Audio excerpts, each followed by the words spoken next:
친절한 경제 권혜리 기자 나와 있습니다. 권 기자, 최근 가계 빚 늘어나는 속도가 심상치 않다, 이런 얘기가 또 있습니다. 네. 그런데 이 빚을 계산할 때 가계부채 통계에 안 잡히는 전세금도 봐야 한다, 이런 주장이 있다고요? 네. 일단 최근에 우리나라 가계부채 수준 GDP의 105.5%까지로 불어나 있습니다. 네. 1년간 국내에서 생산되는 모든 가치의 합보다 가계빚의 규모가 더 크다는 건데요. 이 액수에는 은행빚, 카드빚, 그러니까 전 세계 누구나 공통적인 수준으로 집계하는 빚만 들어가 있는 겁니다. 하지만 개인 간의 부채라고 할 수 있는 전세금까지 더한다고 하면 국내 가계부채는 사실상 135%를 넘는 수준으로까지 볼 수가 있다. 이렇게 추산한 증권사 보고서가 나와 있습니다. 전세금 중에서도 전세 대출을 받아서 마련한 돈은 가계빚 통계에 이미 들어가 있습니다. 하지만 세입자가 따로 전세 대출을 받지 않고 집주인과 주고받은 전세금 규모는 추정치로 알아볼 수밖에 없죠. 최근까지의 역전세 분위기와 또 전세 사기 사태를 겪으면서 전세금에 대한 인식에도 좀 변화가 생기고 있는데요.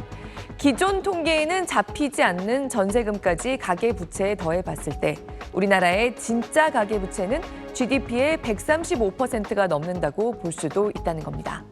한국경제연구원이 지난해 말을 기준으로 우리나라에 존재하는 전세보증금을 모두 합쳤을 때 가계부채 규모가 2,925조 3천억 원 정도라고 추산한 바 있습니다. 국내의 지금 전세금 규모를 1,058조 원 정도로 추정한 건데요. 기관을 통해서 가계가 지고 있는 빚의 절반은 되는 규모입니다. 이 추산치를 받아들여서 전세금까지 합쳐서 계산을 해보면 가계빚은 GDP의 135.3%까지도 커진다. 하이투자증권 리서치센터의 계산입니다. 이 전세금까지 합치면 가계빚이 3천조 가깝게 잡힌다는 거네요. 네. 이 정도면 세계적으로 찾아보기 힘든 수준 아닙니까? 네, 압도적인 1위가 돼버립니다. 친절한 경제에서도 얼마 전에 살펴봤지만요. GDP 대비 가계부채의 규모로 보면 우리나라는 스위스와 호주 다음 세계 3위 정도로 보고 있습니다. 하지만 전세금까지 얹어서 다시 계산을 해보면 2위인 스위스와도 한참 멀어지는 압도적인 1위가 돼버립니다. 보통 가계빚 규모가 GDP의 80%를 넘어가기 시작하면 노란불이 켜졌다 얘기가 나오기 시작하는 정도거든요. 미국이나 일본은 80%보다 한참 미칩니다. 그런데 우리나라는 전세금을 제외해도 이미 GDP의 105.5%, 여기에 전세금까지 합치면 GDP의 135% 수준이 돼버린다는 겁니다. 물론 전세의 가장 큰 특징 중에 하나는 계약할 때 줬던 돈을 그대로 돌려받고 이사를 나온다는 거죠. 이자가 없으니까 정기적인 상환 부담이 없고요. 또 개인 간에 주고받는 빚인 전세금을 한국만 넣어서 계산하면 공통 기준이 있어야 할 국제 통계에서 오히려 정확한 계산이라고 볼 수 없다고 하기도 합니다. 다만 안 그래도 막대한 가계빚, 사실 우리가 이 정도의 부담까지 추가로 짊어지고 있는 게 있다는 걸 염두에는 둬야 한다는 거죠. 이 빚을 갚는 부담이 더 큰 사람들도 걱정인데요. 이 연체율이 높아지고 있다는 말도 나옵니다. 네, 고금리의 실제 여파가 이제 보이기 시작한 곳이 있습니다. 이른바 취약한 대출자, 좀 저신용자들의 경우에 지금 2019년까지 6년간 과거에 빌린 돈에 대한 연체율은 보시는 것처럼 좀 낮아진 편이지만요. 최근 3년 사이에 빌린 돈, 그러니까 상대적으로 고금리에 빌린 돈에 대한 연체율은 오르기 시작하는 모습이 보이는 겁니다. 우리나라의 가계부채는 소득 상위 40%가 76%가량을 갖고 있습니다. 그러니까 돈을 잘 벌수록 대출을 좀 더 과감하게 낸다는 얘기고요. 우리 가계부채가 그 엄청난 규모에 비해서는 비교적 건전한 편이다고 이야기할 때 근거 중 하나로 꼽히기도 합니다. 하지만 아무래도 저신용자들이 돈을 빌리는 비중이 더 크게 마련인 5대 저축은행들의 2분기 평균 연체율은 1년 전보다 딱 2배 늘어나 있는 상태입니다. 안 그래도 가계빚의 규모가 막대한데 이른바 약한 고리에 대해서 최근에 금리 환경의 영향이 분명히 보이기 시작한다는 거죠.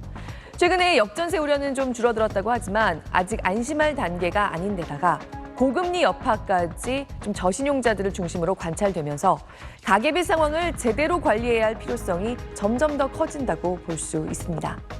네, 가계 빚은 물론 이 연체율 추이도 유심히 지켜봐야겠습니다. 네. 잘 들었습니다. 친절한 경제 권혜리 기자와 함께합니다. 이 많은 분들의 걱정거리인 가계부채 이야기군요. 네. 이 빚도 빚인데 이 빚을 갚는 이자 부담도 세계에서 가장 빠르게 늘었다고요. 네, 지난 2년 동안 이자 부담이 급격하게 늘어나면서요. 매달 이자 갚는 것만도 사는 게 벅차다. 그런 얘기 요새 많이 하잖아요. 네. 한국의 DSR이 지난해를 기준으로 평균 13.6%까지 치솟은 걸로 나타납니다. 한국인이 연간 1,000만 원을 번다면 그중에 136만 원은 원금과 이자 갚는 데만 고스란히 들어간다는 겁니다. 그런데 13.6%라는 숫자에 그 정도만 되면 살만하겠다고 많은 연끌족 분들이 지금 생각하실 것 같은데요. 13.6%는 전체의 평균입니다.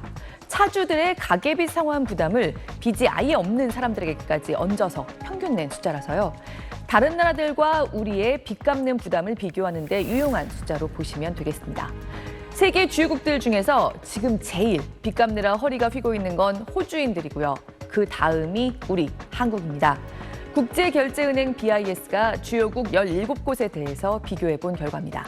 미국이나 일본 같은 나라랑 놓고 보면 우리가 가계빚 갚느라 지고 있는 부담이 2배 가까이 되는 수준입니다. 네, 참 걱정입니다. 그런데 여기 반갑지 않는 지표가 또 있네요. 이 소득과 대비한 빚 갚는 부담도 우리나라가 유독 최근에 빠르게 커진 거라고요. 네, 2021년만 해도요. 우리보다 덴마크, 노르웨이, 네덜란드 이런 나라 사람들이 빚 갚는데 더 부담이 컸었거든요. 네. 우리는 이런 지표에서도 원래 상위권이긴 했지만 그래도 5위였는데요. 한국 가계의 소득 대비 원리금 상환 부담이 1년 만에 그만큼 빠르게 늘어나서 갑자기 2위가 된 겁니다. 이것도 역시 호주 다음으로 세계에서 가장 빨랐습니다.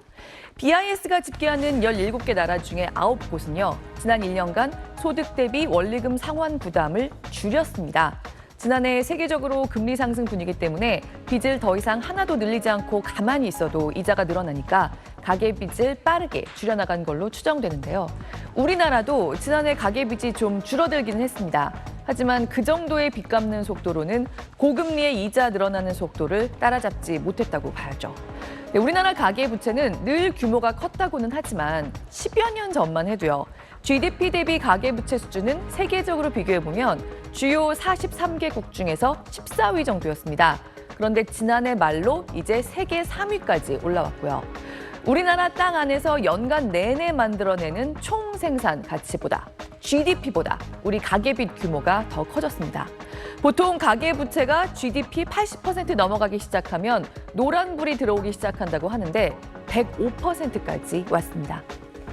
네, 이런 가계빚을 어떻게 줄여나갈지 비단 이 개인과 가정만의 문제는 아니겠죠. 네. 이 한국은행 연구진이 근데 몇 가지 방법을 제안했다고요?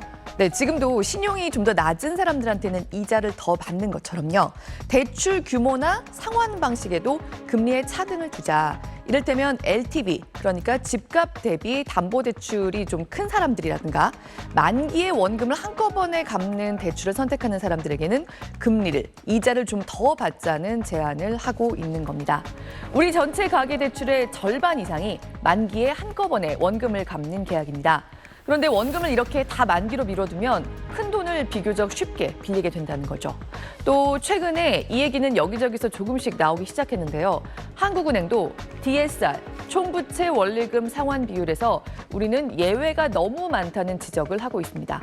최근에 특례보금자리론을 비롯해서 전세금 대출, 중도금 대출, 1억 이하의 신용대출, 이런 대출들이 모두 DSR 규제를 받지 않고 있죠. 그런데 다른 주요국들은 학자금 대출 같은 것만 빼놓고 이 정도는 다 DSR에 포함시킨다는 겁니다. 사실 우리나라 가계부채는 그 규모에 비해서 연체 걱정은 상당히 낮은 편이긴 합니다. 돈을 잘 버는 사람일수록 빚을 더 많이 내서 그렇습니다. 소득 상위 40%가 전체 가계빚의 76%를 지고 있다 보니 상황이 좀 어려워져도 연체는 크게 늘지 않는다는 거죠.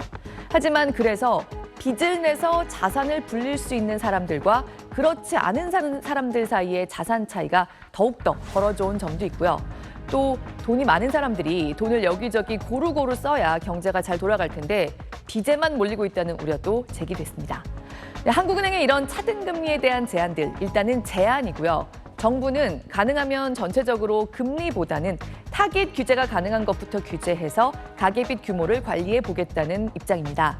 다만 원리금을 동시에 갚는 것처럼 구조적으로 좀 더 건강한 대출을 장려해야 한다는 점은 다 같이 고민해 볼 만합니다. 네, 다음에는 이 가계빚이 좀 줄었다는 소식 들으면 좋겠습니다. 네. 공기 잘 들었습니다.